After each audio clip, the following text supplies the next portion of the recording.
one of the major vehicle and major thinking outside the boxes solution to our infrastructure gap. Infrastructural deficit. Federal Executive Council approves establishment of Development Fund.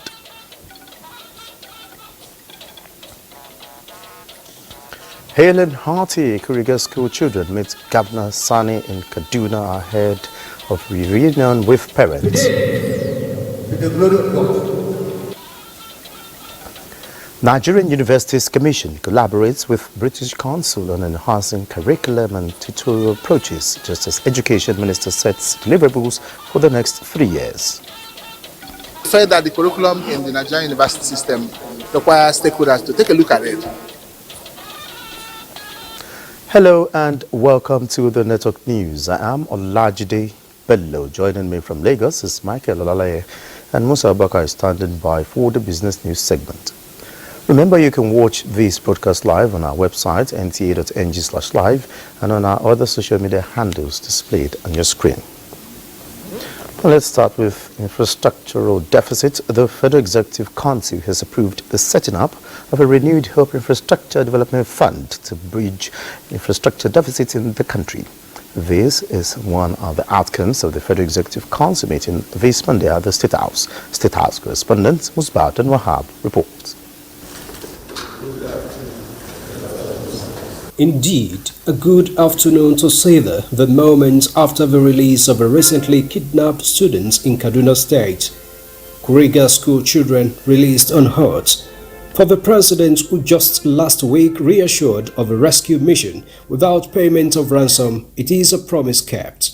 And Mr. President has also charged security agencies to ensure that these kidnappings are brought to a halt finally in this country. All those who are participating in these criminal acts will be fished out by the security agencies and will never go unpunished. On other businesses of the day, the infrastructure deficit in the country received a significant attention of the council. And to bridge the gap for the necessary infrastructures befitting of its status as the giant of Africa, Nigeria needs to invest about $875 billion in sectors which include agriculture, transportation, energy, healthcare, and education, among others. Ready to reposition the country on the path of faster growth, the Council realized the need and so ready to set up a renewed Hope Infrastructure Development Fund. We believe that this vehicle will be one of the major vehicle and major thinking outside the boxes solution to our infrastructure gap.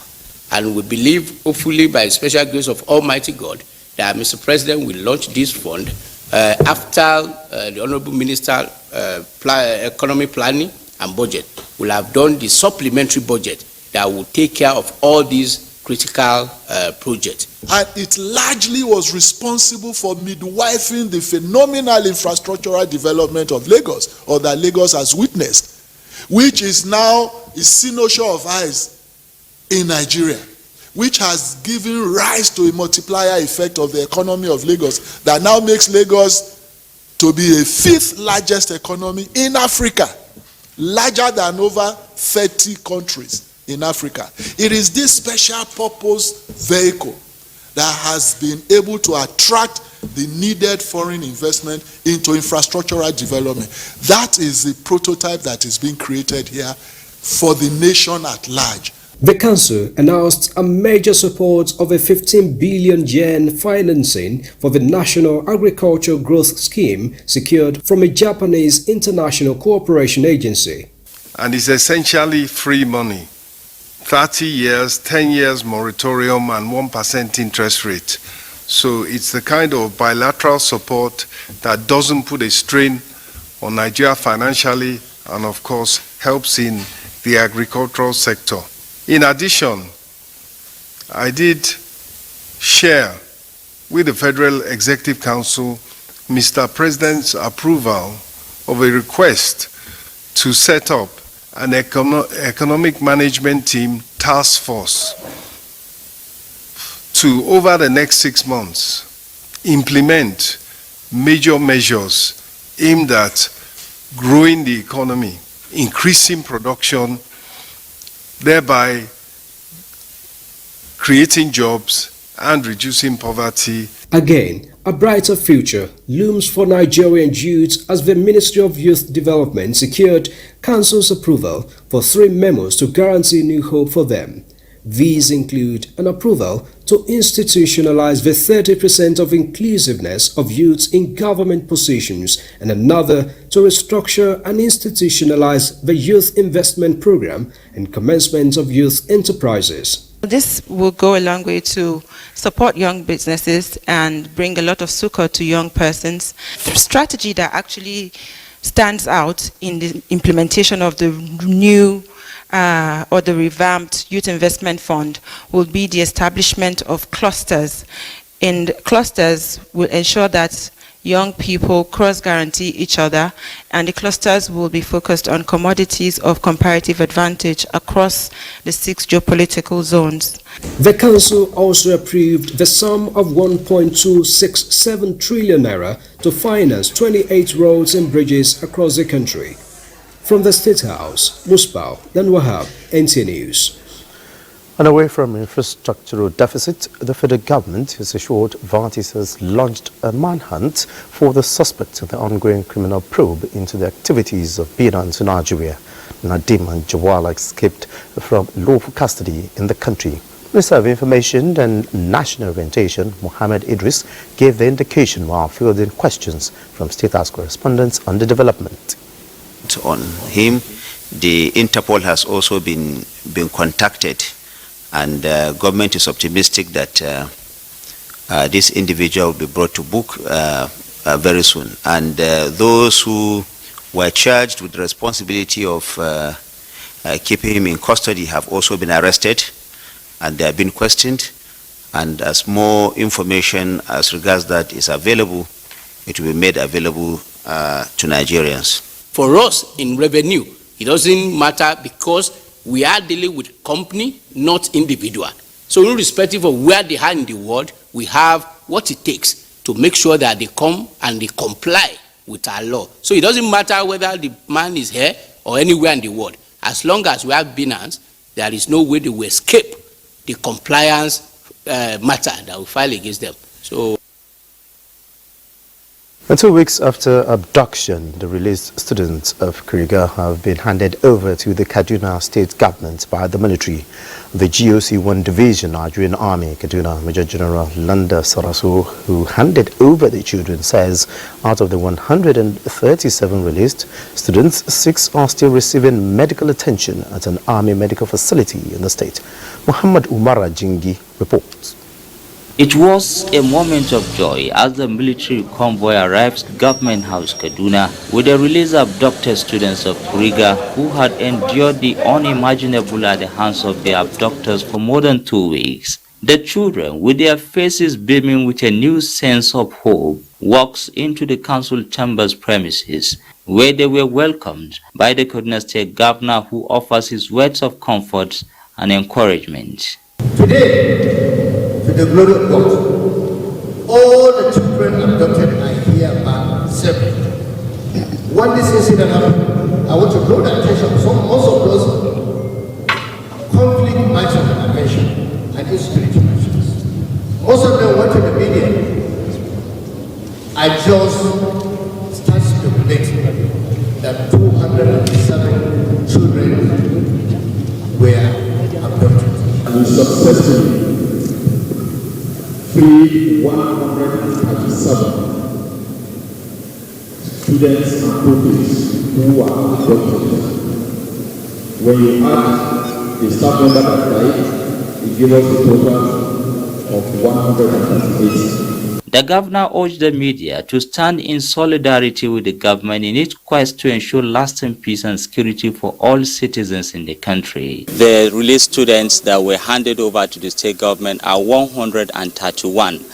6 of them are still receiving medical attention. They are in a medical facility with the military, out of which 5 are females and 1 is one of their male students. As the sun set on this historic day, casting its golden glow over this hopeful faces of the Kuriga students, a new chapter has begun in their lives to pursue their future careers and contribute to the growth of their community. In Kaduna, I am Muhammad Umar Ajingi, NTA.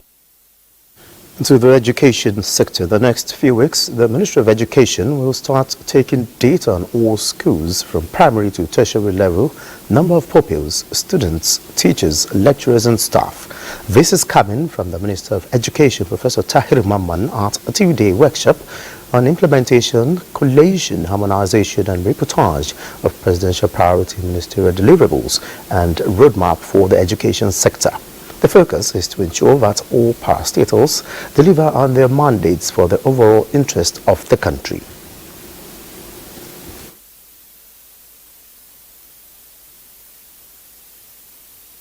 That data will help us advise the state governors who are in charge of those schools, so that when we intervene, we know where we are intervening. The same thing with the schools, the children, the students. We will know proportion of girls to boys in every school and then the whole country. Just from our dashboard in Abuja here, or the governor's dashboard from his own state, or the local education authority secretary from the dashboard in his own local government, be able to provide that information from his own local government.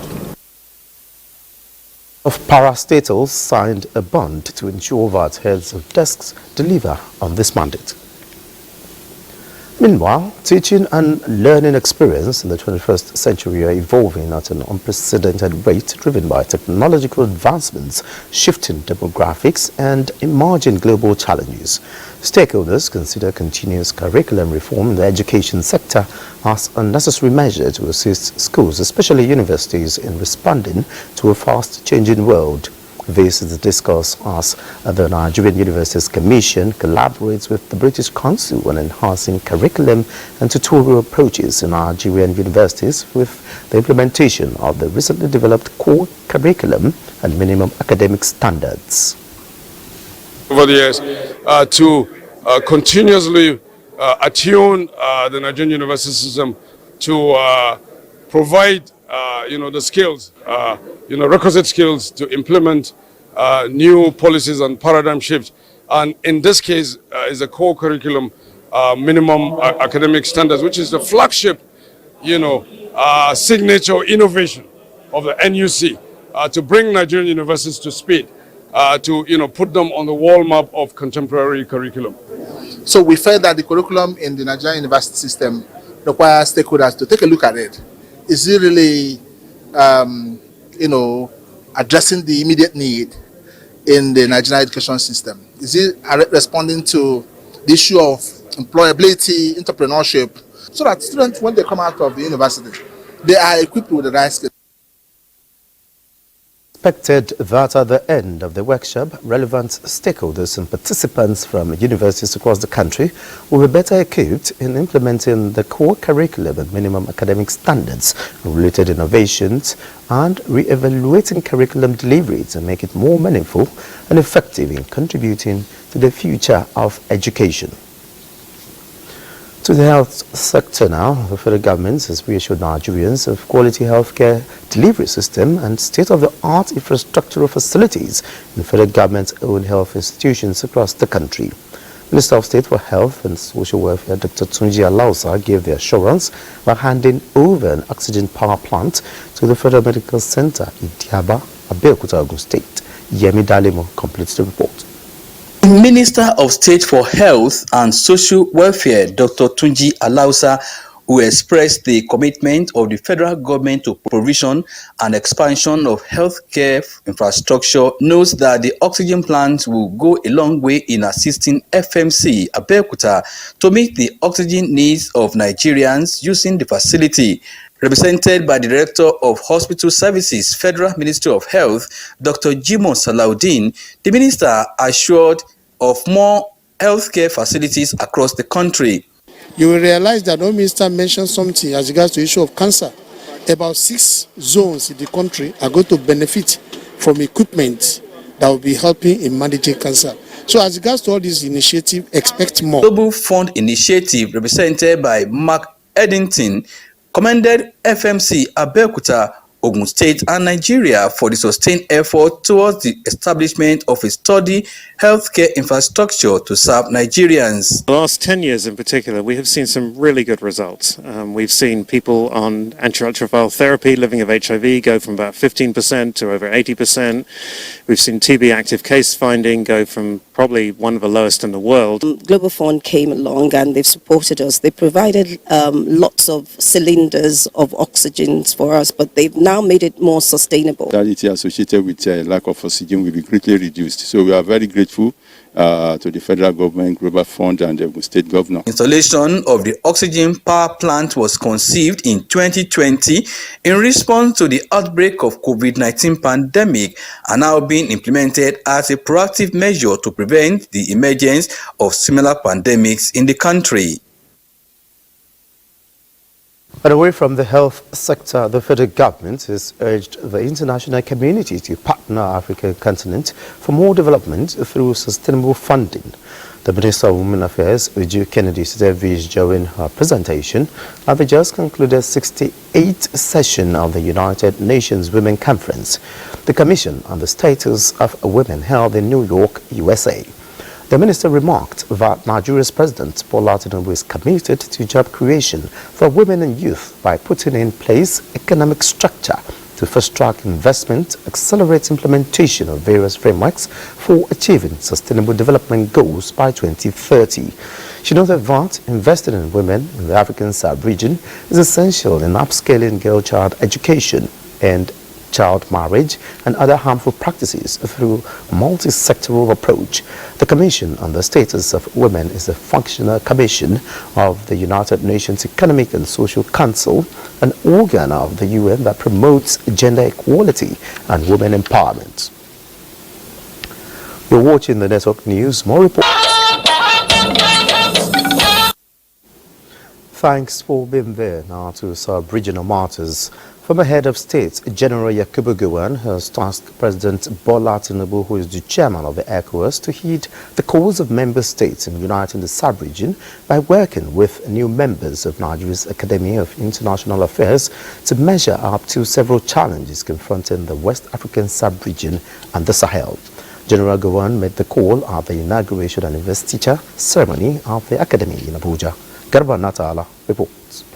Former Head of State General Yakubu Gowon continues to be a reference point among leaders in Africa who chaired the inauguration of the new fellows of the Academy of International Affairs at the Ministry of Foreign Affairs, reminding them of the challenges ahead of reuniting the economic community of West African states as well as protecting Nigeria's national interest. This is timely when our President Bola Ahmed Tinubu, is the leader of ECOWAS and quite visibly promoting Nigeria's global image and all efforts to save ECOWAS. Representing the Vice President, Dr. Hakim Baba Ahmed, and the Minister of Foreign Affairs, Yusuf Tuga, dwelled on the need of having a think tank that will further give advice in the implementation of Nigeria's foreign policy, especially on the issue of training and negotiation. In the next 2 decades, Nigeria will be one of the largest, youngest, and most enterprising population in a world that will be aging and changing. We need to survive our current challenges with courage, wisdom, patriotism, and the vision of a great future full of opportunities for the next generation of Nigerians. It's important that Nigeria has skilled interlocutors, more so now than at any point in time in contemporary history. Other speakers gave solutions on how foreign financial institutions support African intertrade and control over the economies. Ambassador Bolaji Akinyemi was honored, who is the founding father of Nigeria's Academy of International Affairs, alongside other top Nigerian diplomats. The brain doesn't stop working when you retire. It keeps going. And the country continues to need that. So we decided to bring our brains together, our ideas, our thoughts together to help the country. The foreign ministry will benefit from the experience and the knowledge. More than anything in this challenging time, the inductees have expressed their readiness to continue serving the country in order to conduct its foreign policy and protect its interests among Committee of Nations. In Abuja, Muhammad Atala, NTA News. Now to curbing drug abuse, the United Nations has assured the National Drug Law Enforcement Agency NDLEA of its support to succeed in its mandate of curbing substance abuse and trafficking in Nigeria. The assurance was given by the Deputy Secretary General of the UN, Amina Mohammed, when she paid a courtesy visit to the Chairman and Chief Executive Officer of NDLEA, Brigadier General Muhammad Buba Marwa, at the agency's headquarters in Abuja. Commending the NDLEA boss, the UN Deputy Scribe said the global body is willing to enhance the impact of the agency. The NDLEA boss noted that the twin problem of substance abuse and illicit drug trafficking remain threats to public health and national security despite the significant efforts being made by NDLEA in the areas of reduction in drug supply and drug demand in Nigeria. The agency said requires support in acquisition of new forensic and mechanical tools in its operations as it remained resolute to sanitize the country from the social menace. The President of the Senate, Godswill Akpabio, has urged the International Parliamentary Union (IPU) to lend a strong voice to the restoration of lasting peace to war-torn Gaza. Akpabio made the call while contributing to discussions at the ongoing 148th session of the International Parliamentary Union Assembly holding in Geneva, Switzerland. He said it is time for nations to rise above sentiments and invoke the spirit of humanity by doing all that is required to bring sustainable peace to the region. Some of the resolutions the President of the Senate, who is also Chairman of Nigeria's National Assembly, preferred include access to humanitarian aid, restoration of normal life to Gaza, as well as meetings on a parliament truce. Now to road infrastructure, it is no longer going to be business as usual for any contractor who fails to deliver quality road maintenance projects for Nigerians. Chairman House of Representatives Committee in FEMA, Dr. Aduremi Oseni, handed down the warning during an oversight of FEMA projects in Akwa Ibom and River State. Clement Barukui reports. The oversight of projects in Akwa Ibom and Rivers State by the House Committee on FEMA was to ascertain how the 2023 budget reallocation to the agency was used for the betterment of Nigerians. Money that was disbursed will determine the quantity of job that you will do, but it shouldn't affect the quality of job that was done.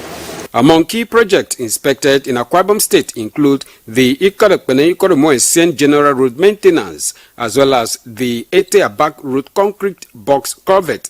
I commend FEMA for this direct intervention by them. This is actually a pass mark for them. FEMA should do their best to ensure that the few works that are done and there's no need to return to it. Recommendation is there. We are going to write a recommendation. In Rivers State, the team inspected the level of work on the general maintenance and rehabilitation of Ebubu Junction to One Port Road Dual Carriageway and the Elele Isiokpo Umueke Junction. Immediately, most of our contractors were given work.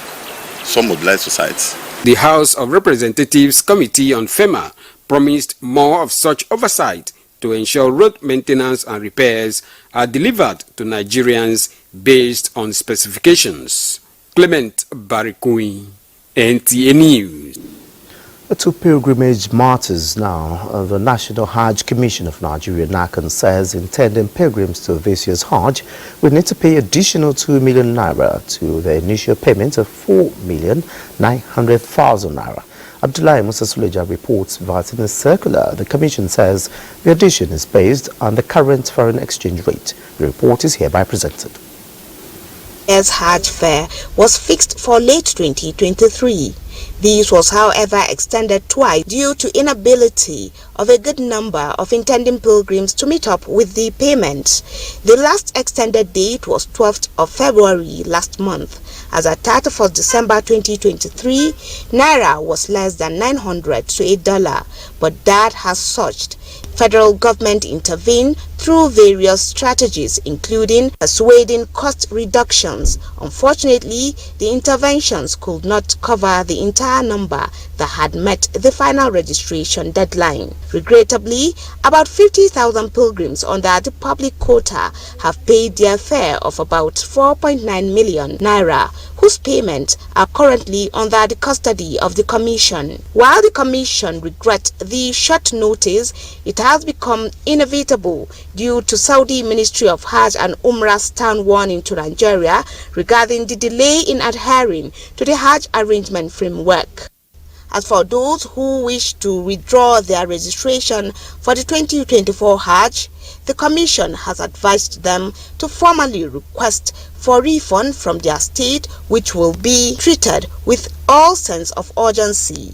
The next 4 days are crucial for stakeholders, especially those willing to intervene in support of their pilgrims, to take necessary actions and ensure smooth Hajj arrangements.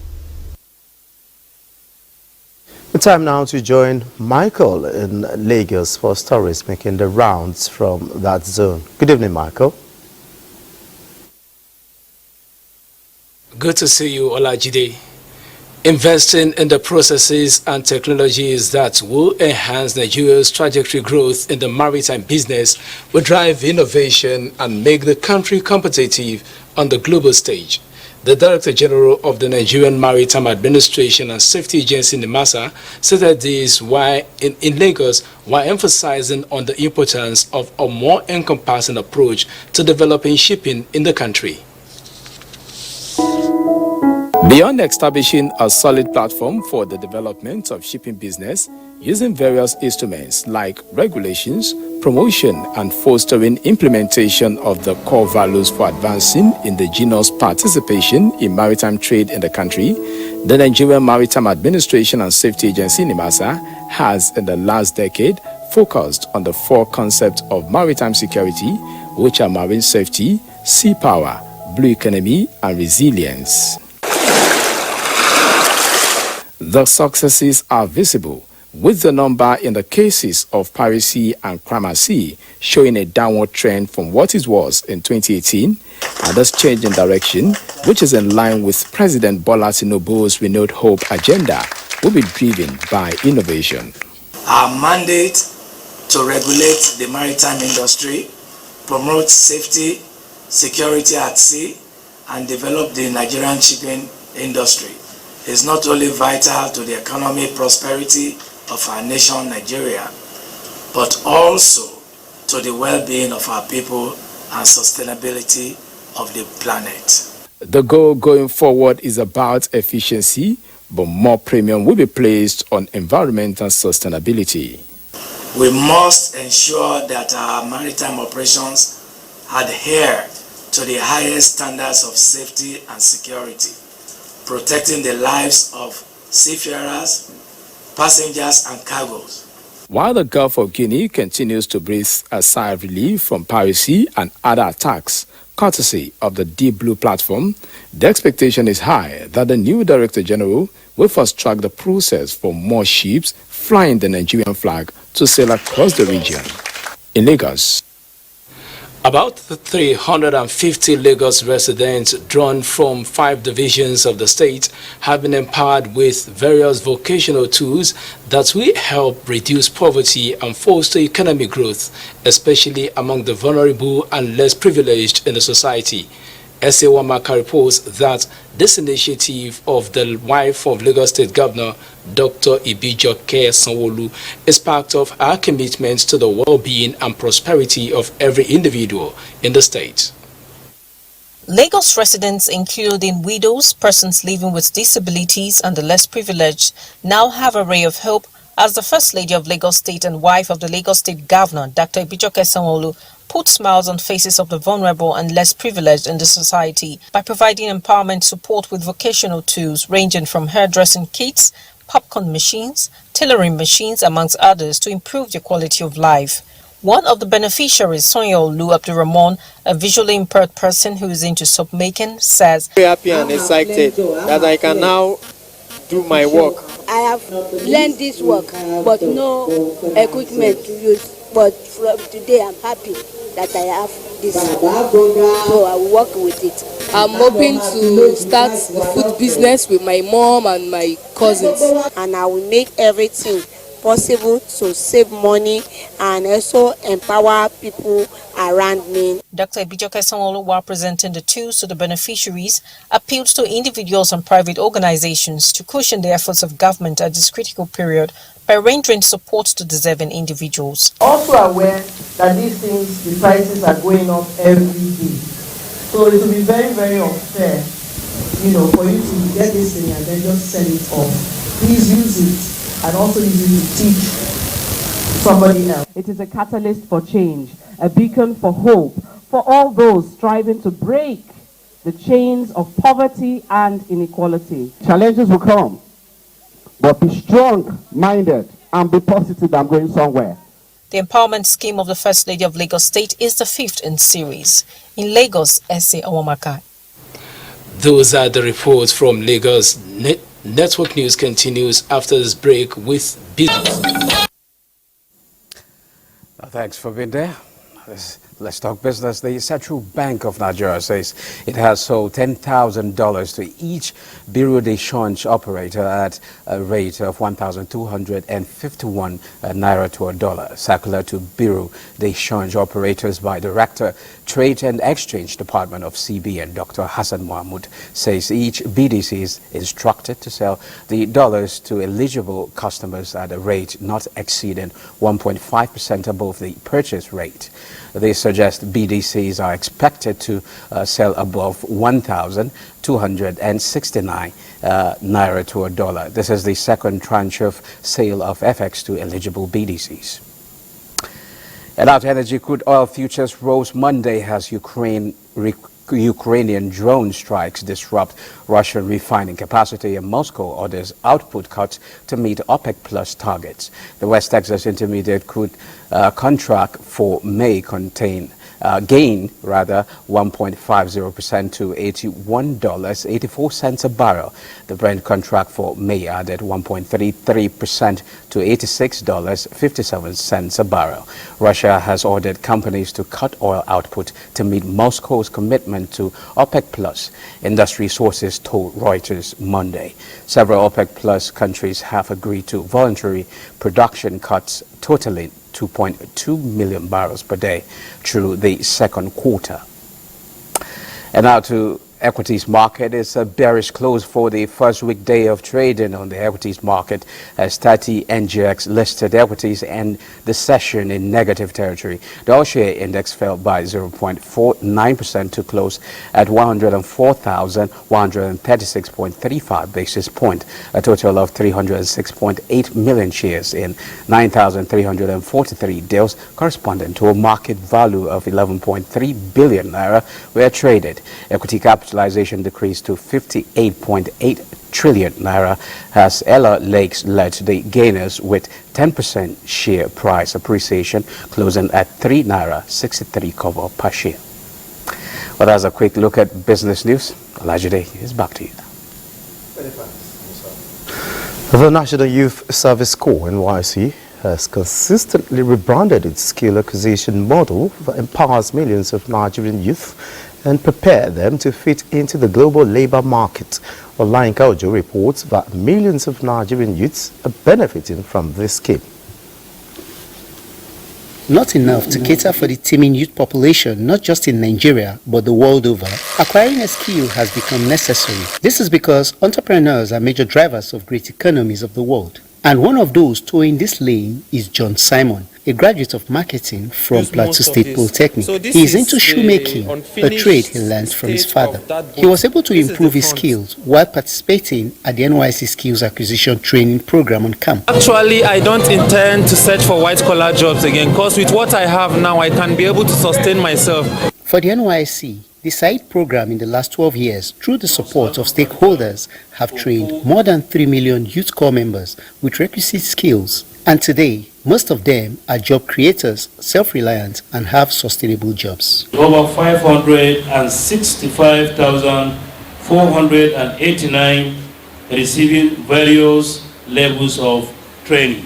30,463 of them have established their own businesses. In-camp and post-camp training of Corps members on skills, monitoring and evaluation, mentorship and financial empowerment. For the stakeholders, all hands must be on deck to enhance the scheme's mandate of preparing young Nigerians for the task of driving socio-economic development of the country. Olainka Ojo, NTA News. Another break beckons. The news continues shortly.